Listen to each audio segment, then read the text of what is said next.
안녕하세요. 이나무의 품질잡이 양쌤입니다. 여러분들을 품질경영의 세계로 안내합니다.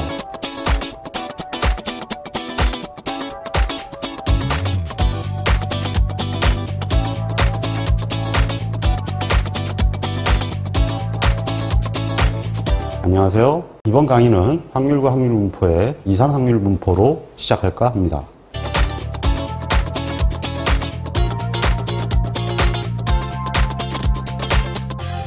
자, 그럼 이산확률분포에 대한 문제를 풀어보도록 하겠습니다. 이항분포에 대한 설명으로 옳은 것은 이항분포는 아시다시피 4배 시대이죠. 사상은 배반이고 시행은 독립이다. 이것이 기준이 됩니다. 초기화 분포 계산에 근사치로 사용된다. 즉 초기화 분포가 n분의 n이 0.1보다 작으면 이항분포로 근사할 수가 있죠. 그리고 이항분포의 표준편차는 틀렸죠? 왜냐하면 이항분포의 분사는 np1-p가 되죠. 베르누이 정리의 p1-p에다가 n번 시행한 거니까 n이 붙게 됩니다. 그러므로 표준편차는 여기에 n이 들어가야겠죠. 그리고 이항분포는 이산형 분포입니다. 즉 연속형 분포가 아니죠. 네 번째는 이항분포에서 p가 그렇죠. 이건 0.1보다 작을 때가 돼야 되죠. 0.1보다 작을 때 조건상에서 np가 0.1에서 10 사이일 때가 붙는 경우가 있는데요. 이렇게 되면 이제 푸화분포에 근사한다 이렇게 되는데 여기서는 이게 틀렸는데요. 이거는 사실은 필요 없는 조건입니다. 이게 왜 그러냐 하면은 옛날에 이 푸화성 분포를 발표하면서 푸화성 수표를 만들었어요. 근데 이 푸화성 수표의 평균값 m에 대해서 수표의 값이 0.1에서 10 사이로 구성이 됐습니다. 그렇기 때문에 사실상 수표를 찾으려면 m 값이 0.1부터 10 사이가 아니면 구할 수가 없었던 거죠. 그래서 수표를 이용하기 위해서는 m이 0.1에서 10 사이가 된다라는 그러한 형태의 단서가 있었는데 그것이 잘못돼가지고 푸화성 분포에 근사하는 조건이 돼버린 겁니다. 실제로는 이것은 빠지고 그냥 p가 0.1보다 작고 n이 클 때 이렇게 하면은 기본적으로 푸화성 분포에 근사한다라고 할 수 있겠습니다. 어쨌든 답은 1번이 되겠죠. 이번엔 3번 문제네요.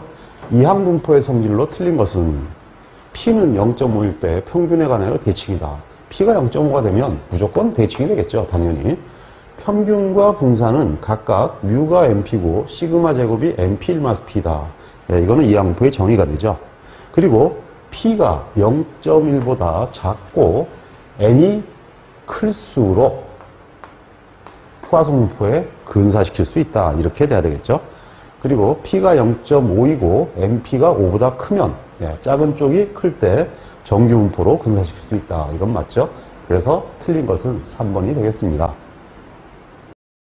4번 문항입니다. 3개의 주사위를 던질 때 짝수의 눈이 나오는 개수의 기대치 및 분산을 구하시오 그랬습니다. 주사위를 던지는 것은 기본적으로 복원 추출이죠. 확률이 변하지 않기 때문입니다. 이 복원 추출을 하게 되면 당연히 이항분포를 따른다는 얘기가 되기 때문에 이항분포의 기대값과 분산의 공식을 적용할 수 있습니다. 즉 EX는 NP, VX는 NP1-P이다. 이렇게 얘기가 되겠죠. 그러면 주사위를 3번 던지는 것은 결국은 3회 시행한다고 같은 뜻이 되거든요. 그래서 3 곱하기 주사위를 던질 때 짝수의 눈이 나오는 확률은 P가 2분의 1이 되죠. 그러니까 당연히 2분의 1을 곱하면 기대값은 1.5가 되고요. VX는 3 곱하기 2분의 1에 이것도 2분의 1이 되겠네요. 같으니까요. 그러면은 0.75가 됩니다. 그러니까 1번이 되겠네요. 이번에는 7번 문항입니다. 이 문항은 굉장히 문제가 길죠. 이렇게 긴 지문의 문제를 순진하게 처음부터 하나씩 읽어보게 되면 굉장히 시험 시간에 쫓기게 됩니다. 실제로 이 문항은 유사한 문제가 너댓 가지가 같이 출제가 되어 있는데요. 현재 기출문제로 소개되어 있는 것은 2가지 형태가 있습니다. 자, 이 형태를 풀어가는 방법을 설명드리도록 하겠습니다. A자동차 회사의 신차종 K자동차는 신차 판매 후 90일 이내에 보증 수리를 받을 확률을 그랬습니다. 이게 확률 변수 X예요. 90일 이내에 보증 수리를 받는 대수 이렇게 되겠죠? 그것이 확률은 5%다 이렇게 알려져 있다 이겁니다. P가 5%다 이렇게 돼 있죠. 자, 신규 판매한 자동차를 5대를 추출하여 샘플링하여 90일 이내에 보증 보수를 받는 차량 수. 그럼 확률 변수는 5대를 추출했으니까 맥시멈 5대까지 받을 수가 있죠. 이러한 형태로 확률 변수가 나오게 되는데 이 내용에 대해서 옳지 않은 것은 어쨌든 기본적으로 P는 0.0으로 알려져 있다. 뭐 이렇게 얘기를 했습니다. 자, 그러면은 이 문제를 보면은 지문상 기본적으로 풀지 않아도 되는 것들이 하나 있습니다. 뭐가 있냐 하면은 2대 이상 보증수리를 받을 확률은, 그런 얘기는 뭐냐면 프로 X가 2 이상이 나올 확률은, 이런 얘기입니다. 그러니까 이것은 이런 경우는 이걸 다 풀려면 힘드니까 이거는 1에서 X가 1 이하인 경우를 빼는 것이 더 계산이 빠르겠죠. 네, 이건 기본적으로 이렇게 풀어가면 됩니다. 근데 2번하고 3번을 보면은 서로 대가 되고 있어요. 보증수리를 한 대도 받지 않은 확률, 2번은 이렇게 얘기했죠. 한 대도 받지 않으니까 X가 0인데요. 이게 0.774다. 이렇게 나와 있네요. 그 다음에 3번을 보면은 적어도 한 대의 보증수리를 필요로 할 확률을 그랬습니다. 그럼 X가 1 이상인데 이게 0.226이라는 얘기거든요. 예, 이것이 합이 1이면 이건 당연히 둘 다 맞거나 둘 다 틀리는 게 됩니다. 근데 지금 현재 답이 되려고 하면은 답은 하나만 있어야지 두 개가 동시에 있을 수는 없죠. 그러니까 이것은 둘 다 옳다는 얘기가 됩니다. 왜냐하면 옳지 않은 것을 물었기 때문이죠. 만약에 옳은 것을 물었다면 둘 다 틀렸다는 얘기가 됩니다. 자, 그러므로 이거는 풀어볼 필요가 없다는 얘기죠. 그럼 여기서도 하나를 챙겼는데 뭐냐 하면 이미 0일 때 확률은 나와 있네요. 0.774라고요. 그러니까 기본적으로 0.774 플러스 X가 1일 때만 구하면 된다는 얘기가 됩니다. 그러니까 이것도 계산을 상당히 줄일 수 있는 상황이 돼버렸죠. 자, 그리고 4번을 보게 되면 X를 보증수리를 받는 차량 투자할 때 X의 분산을 그랬습니다. 그런데 이 문제에서 판매 후 90일 이내에 보증수리를 받을 확률은 0.0으로 알려져 있다 그랬으니까 이건 0.0으로 일정하다는 얘기입니다. 그러니까 최하 이것은 이항분포라는 얘기가 됩니다. 그러니까 이항분포가 되고 그 다음에 확률이 5%니까 10%보다 작죠. 그러니까 포화분포나 이항분포로 풀어된다는 얘기가 됩니다. 그런데 기본적으로 분산은 이항분포의 경우에는 MP1-P고요. 포화분포는 MP가 됩니다. 그러면 이 값이 이 값보다는 크다는 얘기인데 적어도 N이 지금 5대이고 P가 0.05니까 MP는 얼마가 되냐 하면 0.25가 되죠. 이 경우는 0.25보다도 작은 수가 나오죠. 그런데 지금 현재 얼마라고 그랬냐면 분산은 약 0.27이다 그랬습니다. 그럼 0.27이라고 그랬으면은 아무리 분산이 커봐야 0.25인데 0.27이라고 했으므로 이 답은 오답이 되죠. 그래서 틀린 것은 4번이 됩니다. 그럼 이건 풀어보지도 않아도 이 문제는 맞다는 걸 알 수가 있겠죠. 즉 0.026이다. 이것은 맞는 답안이라는 얘기가 됩니다. 이번에는 10번 문항입니다. 10번 문항은 포화손포에 관한 문제입니다. 자동화 기계에 의해서 제품을 생산하는 공장에서 1개월에 평균 3회 정도 기계가 고장이 발생한다 그랬습니다. 그러니까 1개월은 시간이죠. 시간에 어떠한 건수가 발생되는데 그 X가 3이다. 결국은 이것이 파라메타 M이 된다는 얘기죠. 그래서 시간에 따른 함수는 이 시간 자체가 무한이 되므로 결국은 이것은 포화손포를 따르게 됩니다. 그러면 이런 형태에서 자동화 기계가 1개월에 한 번만 고장이 발생할 확률은 어떻게 되느냐. 이 조건에서 그러니까 X가 1일 확률은 어떻게 되느냐. 이렇게 묻는 거죠. 왜냐하면 공장에서 1개월 동안 일어나는 고장 건수가 되기 때문이죠. 그래서 X가 1일 때 확률을 구하게 되면 현재 파라메타 M이 3이므로 2에 마이너스 3 곱하기 한 번 일어나니까 1 팩토리알 분의 3의 1승이 됩니다.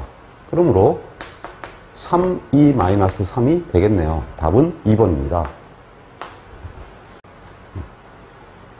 이번에는 11번 문항입니다. M이 2인 포화손포를 따르는 확률 변수 X와 M이 3인 포화손포를 따르는 확률 변수 Y가 있다 그랬습니다. 네, 두 개가 포화손포를 따르네요. V가 6분의 3X 플러스 2Y일 때 값은 얼마냐 이렇게 질문을 했습니다. 단 XY는 독립이다. 즉 코베리언스는 없다 이런 얘기죠. 그래서 이 조건 하에서 푸는 거니까 결국은 이건 확률 변수 문제입니다.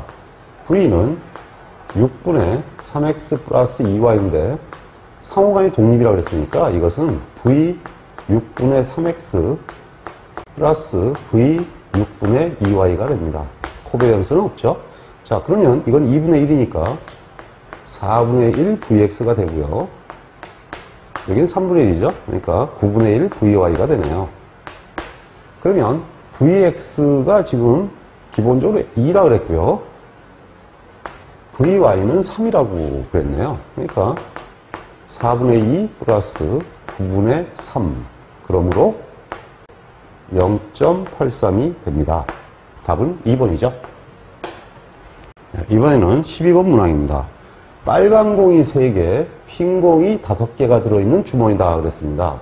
자, 이제 빨간 공을 X로 표기하고 흰 공을 동글배기로 표기해 보겠습니다. 그러면 토탈 8개가 있죠. 여기서 임의로 2개의 공을 꺼냈다 그랬습니다. 여기 근데 공을 꺼냈다 넣었다 이런 아무 얘기가 없죠. 여기서 n을 2개를 꺼냈다는 얘기는 아무 얘기가 없으므로 비보건 추출을 했다는 얘기가 됩니다. 그러면 비보건 추출했으니까 이건 당연히 초기화 분포가 되죠.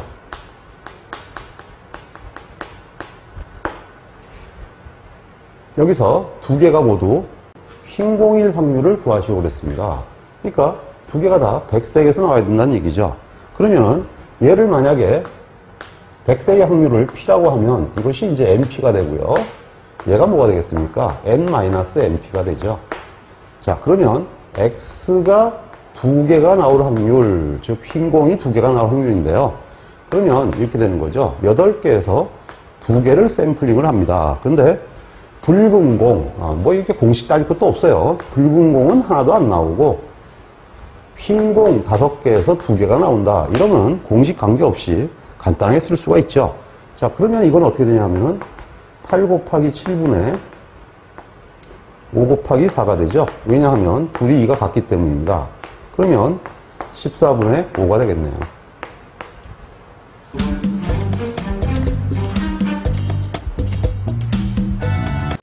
자, 이번에는 연속 확률 분포에 대해서 알아보도록 하겠습니다. 먼저 14번 문항입니다. 확률 변수 x가 정규 분포를 따르지 않을 경우에 이렇게 얘기했네요. 정규 분포를 따르지 않는 경우는 일반적인 연속 분포란 얘기입니다. 이 연속 분포는 정규 분포를 따르지 않기 때문에 기본적으로 이렇게 생길 수도 있고요. 이렇게 생길 수도 있고 또는 뭐 이렇게 쌍봉일 수도 있고 여러 봉일 수도 있죠. 다봉일 수도 있다는 얘기가 됩니다. 자, 어쨌든 간에 어떤 형태인지 모르지만 어떤 정규 분포는 아닌 건 확실하다. 이런 얘기예요.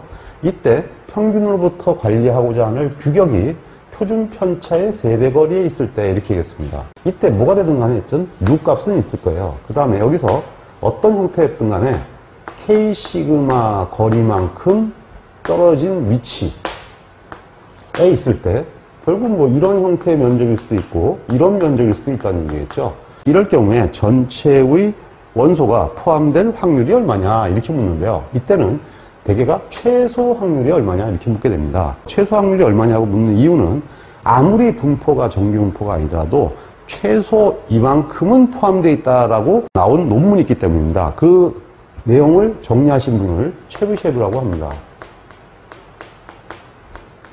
그래서 체비셰브의 법칙이라고 하는데요.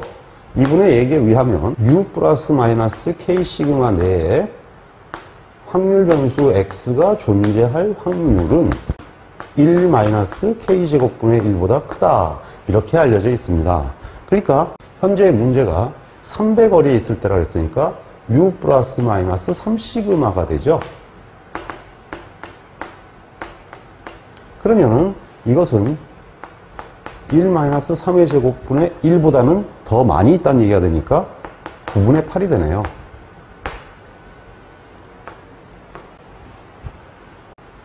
다음은 16번 문항입니다. 다음 내용 중 틀린 것은 누적 분포 함수라는 것은 fx를 얘기하는데요. 이 누적 분포 함수는 기본적으로 확률 밀도 함수를 계속 플러스한 값이니까 끊임없이 올라가게 되죠. 네, 그래서 이건 당연히 증가 함수가 된다라는 것은 누적 분포 함수의 특징입니다. 반드시 알아두시기 바랍니다. 두 번째는 정규 분포의 확률 밀도 함수는 대충 함수이다 그랬네요. 이 정규 분포의 특성이 좌우 대칭이라는 거 알고 계시죠? 예, 이것이 이제 뮤를 중심으로 좌우 대칭을 나타나는데 이걸 뭐라 그러냐? 확률 밀도 함수 fx라 그래요.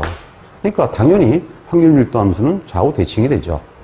그리고 푸아송 분포는 이산함수인 것은 뭐 앞에서 이미 설명했죠. 그래서 푸아송 분포, 이항 분포는 이산함수가 됩니다.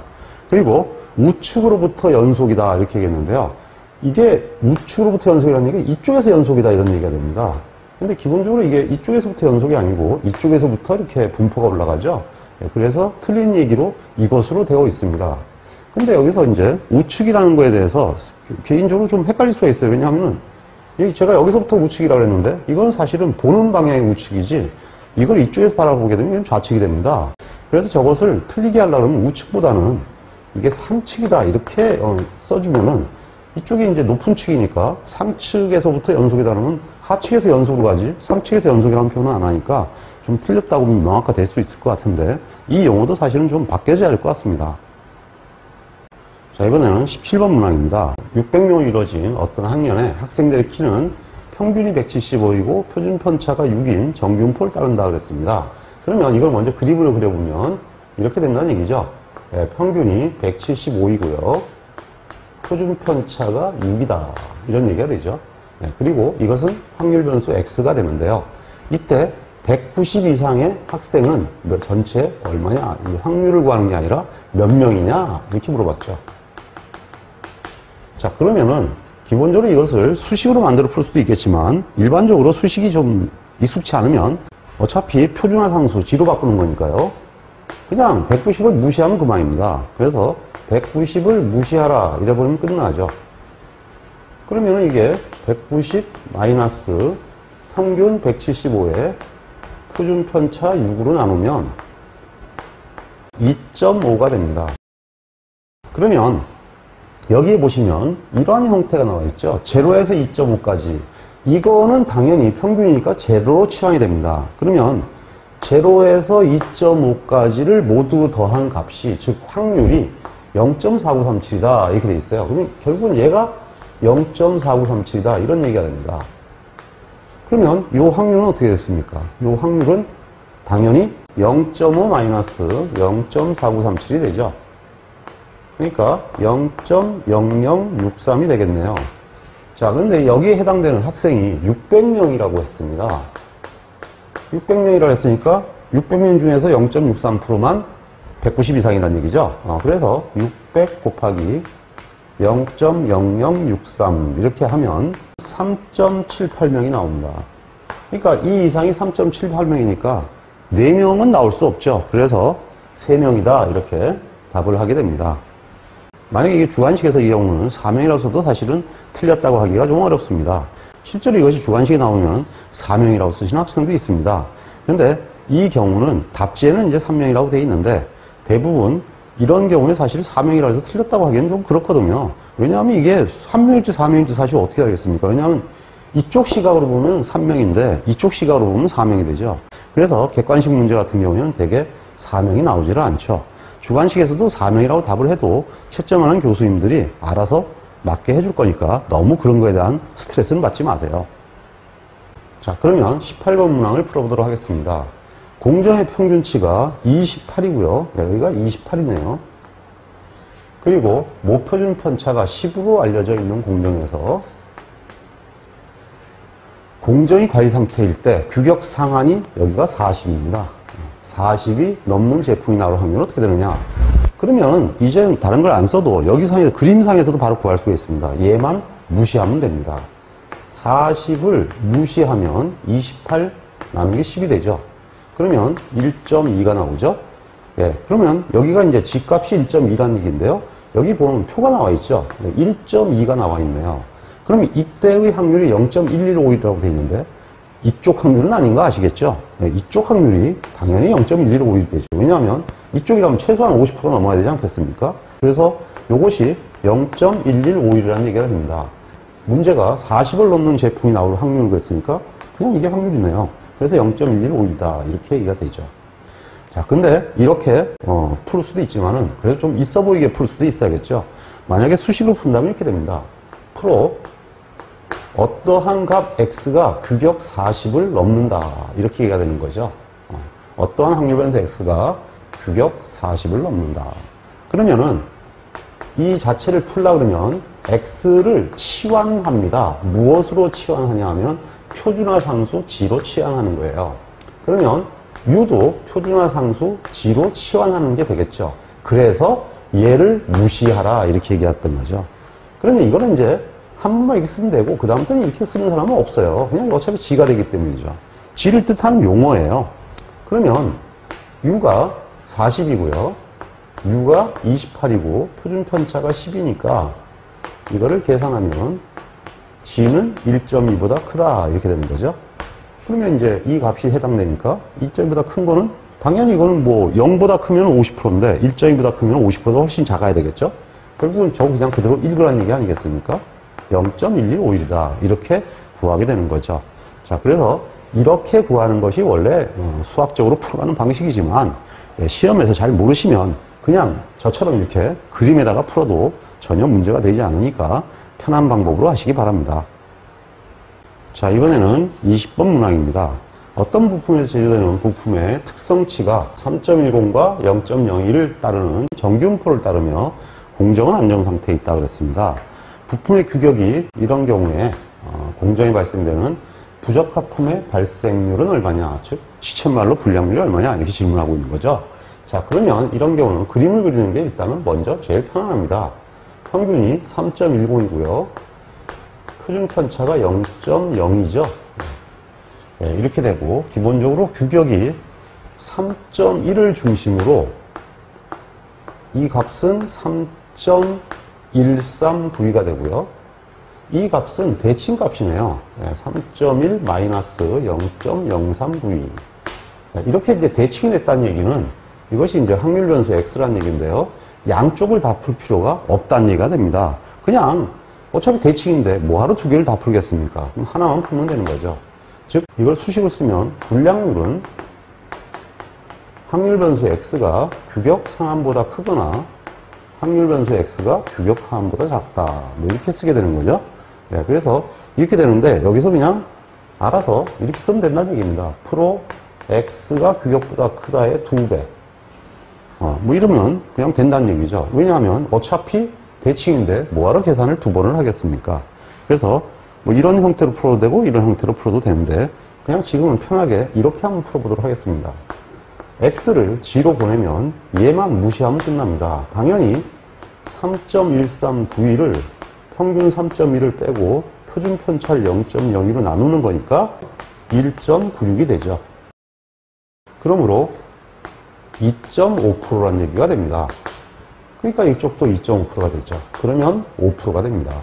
자, 여기서 한 가지 의문이 드실 겁니다. 1.96에 대한 값은 어떻게 구합니까? 제가 이론 시간에 분명히 말씀드렸죠. 1%와 5%는 무조건 외워야 된다. 이거는 1.96과 1.645, 그 다음에 58 보석은 삼삼하다. 2.58은 2.33. 이거는 양측, 단측 이렇게 해가지고 써드렸는데 이 부분은 수표를 줘도 되고 안 줘도 돼요. 그러니까 실제로 이거는 안 주는 경우가 굉장히 많습니다. 그러니까 1.96이 나오면 5%나 이게 바로 이제 답을 할 수 있어야지 여기서 무적되면은 공부를 안 했다는 얘기밖에 안 됩니다. 반드시 이것은 외워두시기 바랍니다. 이번에는 22번 문항입니다. 이 문항은 그림을 그려서 보지 않으면 좀 어렵습니다. 실제로 제가 자꾸 그림을 그려서 설명하는데 그것이 틀리지 않는 지름길이거든요. 왜냐하면 그림을 그려놓으면 이것이 일단 최소한 50%가 큰지 작은지 금방 알기 때문에 수치로 제시된 그 값을 좀 이해하기가 쉬워요. 근데 그냥 단순히 수식어만 쓰게 되면은 완전히 숫자에 숙련되어 있는 사람 같으면 모르지만은 그냥 초기에 공부하는 입장에서는 자꾸 실수를 할 수가 있어요. 그래서 그림을 그리는 것이 일단은 훨씬 더 편리하니까 조금 뭐 하더라도 그림을 그려서 판단하시는 쪽으로 학습을 하시는 게 좋겠습니다. K사에서 판매하는 커피 자판기가 한 번에 매출하는 커피의 양은 평균이 모르네요. 뮤, 표준 편차가 1이다. 근데 정규분포를 따른다 그랬어요. 자, 그러면 일단 정규분포를 따른다니까 정규분포 그려보죠. 평균은 몰라요. 근데 표준 편차는 1cc입니다. 한 번에 배출되느냐 커피량이 120cc 이상이 될 확률이 95%가 되도록. 자, 그러면 120cc 이상이 95%면 설마 이쪽은 아니겠죠. 왜냐하면 이쪽이면 50%가 여기인데요. 최소한 뮤에 와야 50%거든요. 그러니까 95%가 되려면 한참 뒤로 가야 되는 거죠. 예, 그래서 이게 120이 돼야 되고 얘가 몇 프로라는 얘기냐? 5%라는 얘기가 됩니다. 그러면 현재의 상태가 확률 변수 X거든요. 그러면 이미 이게 5%다 그러면 감 잡으셔야죠. 한쪽 5%입니다. 그럼 이게 당연히 뭐가 되겠어요? 예, 당연히 마이너스 1.645가 되죠. 왜 마이너스냐고요? 얘는 0이 될 거고요. 그러니까 얘는 당연히 마이너스 1.645가 되겠죠. 이것이 지선상에서 유도하면 일어나는 현상입니다. 그래서 이때의 이 좌표값은 기본적으로 암기가 돼야지 이 문제는 풀 수 있는 문제가 되는 거예요. 자, 그러면은 얘를 치환하면 이렇게 되거든요. 120을 무시하는 거예요. 이 무시한 값이 이 값이죠. 그러면 120을 무시한 값으로 마이너스 1.645를 연결시켜 보겠습니다. 120을 무시했어요. 그랬더니 마이너스 1.645가 나왔습니다. 얘가 1이거든요. 그러니까 u는 얼마가 되겠습니까? 121.645가 되겠네요. 이번에는 23번 문항입니다. 확률 변수 x의 분포가 평균이 64이고 표준 편차 4의 제곱을 따른다. 자, 그러면 평균이 64이고 표준 편차가 4인 분포를 따르는 확률 변수 x가 있다, 이런 얘기죠. 자, x가 x0보다도 클 확률이 0.95이다. 95%라고 했어요. 자, 이 확률 변수가 어떠한 값보다 클 확률이 95%면 아까하고 똑같은 거죠, 뭐. 여기가 x0가 돼서 이것이 5%가 되면 얘보다 클 면적비가 95%다, 이렇게 되는 거죠. 얘는 얼마냐? 이렇게 묻는 거네요. 그러면은 얘들을 다 무시하면 되는 거 아니겠습니까? 이놈 무시하면 0이 되겠죠? 하나마나. 왜냐하면 64를 평균을 빼고 표준 편차로 나누면 말 하나마나 0이 되기 때문입니다. 그래서 0이나 뭐 마이너스 3시그마, 0, 뭐 플러스 1시그마, 플러스 2시그마 이런 것들은 아예 안 합니다. 무조건 G상으로 가면 0이 되고 1, 2, 3, 마이너스 1, 마이너스 3이 되니까 따질 것도 없죠. 결국은 얘만 무시하면 되는 거예요. x0를 무시하면 64 나누기 4. 이 값이 얼마가 돼야 됩니까? 이게 5%니까 5%일 때 값이 돼야 되는 거죠. G0.05. 그럼 G0.05는 말 하나마나 마이너스 1.645 외워야 되는 거죠. 그러면은 x0는 결국은 64, 이거 넘어가니까 마이너스 1.645 곱하기 4가 되겠네요. 그러면 57.42가 됩니다. 답은 2번이네요.